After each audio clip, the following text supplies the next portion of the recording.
First of all thank you for KB audios. ఈ amplifier గురించి చెప్పాలంటే first of all the best అంటే the best output వస్తుంది. ఈ కేబీ ఆడియోస్ అనే జర్నీ ఎట్లా స్టార్ట్ అయిందంటే ఫస్ట్ ఆఫ్ ఆల్ మాకు అంతకుముందు పాత యాంప్లిఫైయర్ 7.1 ఉండేది.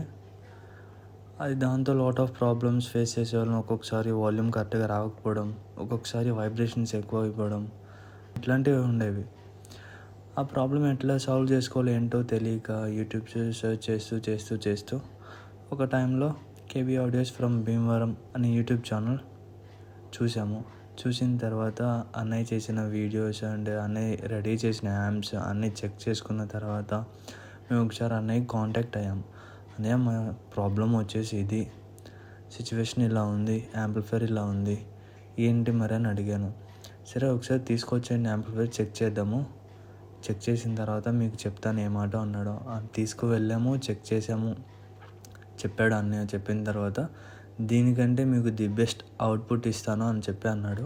అన్న తర్వాత ఒక 1 month లేటర్ మీట్ అయ్యాం. మళ్ళీ తర్వాత ఏదైతే యాంప్లిఫైయర్ అన్నయ్య రెడీ చేశాడో Dolby DTS 7.2 jumbo set ready అయిన తర్వాత చెక్ చేసుకున్నాము అంతా ఆడియో అక్కడ ఓకే అనుకున్న తర్వాత ఇంటికి వచ్చి మళ్ళీ చెక్ చేసుకున్నాం. మేము ఇంటికి వచ్చి ఒక 2-3 days చెక్ చేసుకున్న తర్వాత కూడా యాంప్ నుంచి వచ్చే సబ్ పర్ఫార్మెన్స్ కానీ, సెంటర్ స్పీకర్ పర్ఫార్మెన్స్ కానీ, అండ్ ఓవరాల్గా చెక్ చేసుకుంటే డివైడింగ్ కానీ ప్రతి ఒక్కటి సూపర్ అంటే సూపర్ ఉన్నాయి అన్నయ్య.